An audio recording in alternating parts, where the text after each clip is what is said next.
Hey guys, Pastor Ben here with another review and reflection. Today I want to talk about this book, Outside the Not So Big House, Creating the Landscape of Home, written by a team here, Julie Moir Messervy and Sarah Susanka.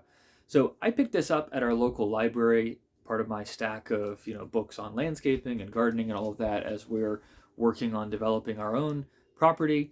And I picked this book up because just kind of looking at the cover and table of contents, it seemed like a book that was going to maybe be especially focused on helping people who have smaller houses and especially smaller properties. We have kind of a mid-sized house, but we're sitting on, when you kind of look at the actual land we have to use, it's like a tenth of an acre. So it's a very small yard, and just the way it's laid out, the house is kind of right in the middle. So you end up with like a really small front yard, a really small backyard, and then very narrow side yards. And so I thought, okay, this is going to be something that will really be addressed to my circumstance. So there's two things I didn't realize when I picked up this book. The first is apparently this is part of a series. So Sarah Susanka is an architect who I think back in 2008 wrote a book called The Not So Big House, and apparently she's written a number of books now on that concept. Apparently the original idea was she was an architect, I think actually outside of DC, who was working with clients and finding that a lot of them, when they wanted to design a home, assumed that they had to have a lot of square footage to have a nice house. But then when she would actually talk through, like, okay, what are the rooms that you need? What are the rooms that you even want?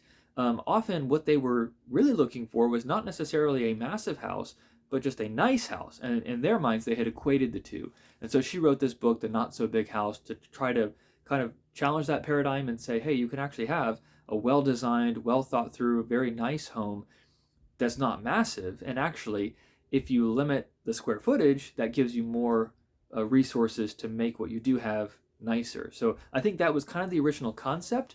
And then she's written different books since then. This is one that is trying to integrate with that kind of architecture and design element the whole thought of landscapes, which is why Julie Messervy teamed up with her to write this book.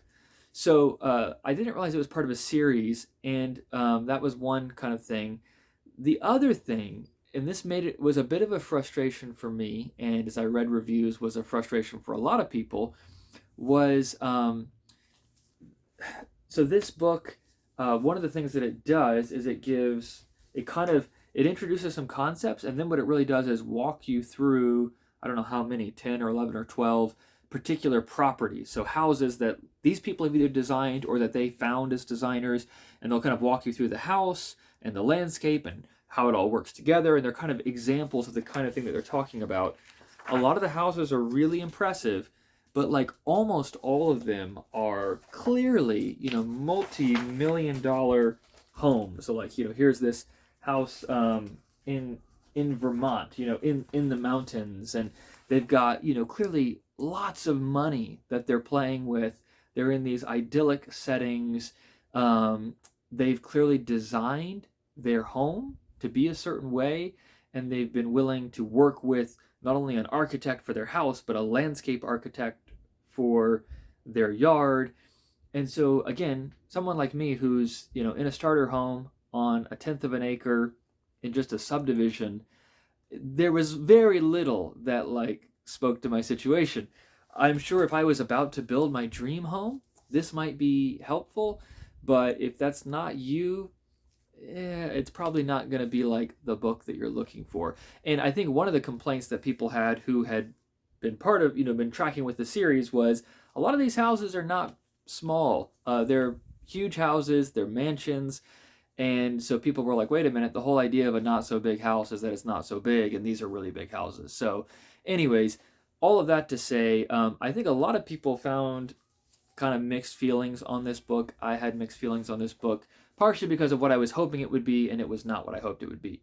Having said that, there are still a couple of things that made this book valuable. Let me just run through those real quick. So first off, it is fun to see people who have really cool houses and really cool gardens, and you can get some inspiration from that, and that can be interesting. So just at that level, it's interesting. I do like the fact that the photographs are really well done. I like the fact that a lot of gardening books, they'll kind of be talking about different principles and they may give you pictures to illustrate it, but you might have, if they're talking about one thing, they might have a picture from this garden, a picture from that garden, a picture from that garden, and you don't really get to see how a whole property works together. One of the things I like about this book is that it does walk you through particular properties and you get to see it from different angles, and they'll show you the inside and the outside and how those two relate together. They'll always have a kind of map or drawing of like, here's how the whole property works together. And so that's really helpful and interesting just to see how different people have done things and just to kind of be walked through those properties. The photographs are really well done. And so in that sense, I like the way it's laid out. So that was definitely valuable and interesting. A second thing was there was one kind of big idea concept and then one kind of particular concept that was helpful for me, just thinking about our home. So the big idea concept was they do talk a lot about how to connect your indoor space with your outdoor space. We're very used to having, our house, and we design that a certain way and we decorate it a certain way and we lay it out a certain way, and then we have our yard or our garden. And often they're very disconnected. One of the things that has been interesting about our home is that the way it's laid out, especially on the ground floor, you are constant. There's a lot of windows at the back of the house, at least, and so you're always kind of looking out into the yard. And because it's such a small yard, you can kind of see everything, which is in some ways a con. There's very little to hide, like kids' toys or messy patches or whatever, but it's also an opportunity in that, okay, if you have it laid out well and looking nice, then you are always going to be able to see that. And so part of what I was looking for was thinking through how do you connect that indoor and outdoor space. They talk a lot about that, so that was helpful.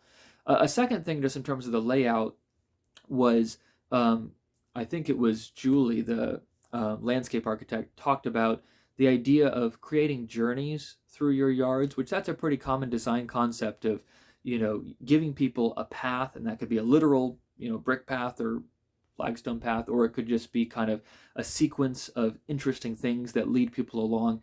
But basically the idea of having a journey through your yard, breaking things into different rooms, as it were, which we kind of have in our plans and thoughts of how do you lay things out. But one of the just features that she added was, you can think about there's the physical journey, which is the literal, like you're on a path and you're going from point A to point B. But then at those different points, she also encourages create space for I think she calls it a mental journey or a journey of the mind or something. It's kind of a hokey phrase, but the idea is, you want to be leading people, through your garden, through your yard, but then at those key points, have a place to sit where you can stop and just take in what's in front of you and have that kind of journey of the mind as well. So thinking about how those two journeys intersect was helpful. We had some thoughts about maybe we should put a bench here or a bench there, but it helped me to just kind of clarify, okay, where would that actually make sense? Where might that actually be helpful? So anyways, all of that to say, this was probably not the book that I thought it was going to be. And looking at reviews, I think other people had the same experience, but it is beautifully photographed. It is well thought through in some ways.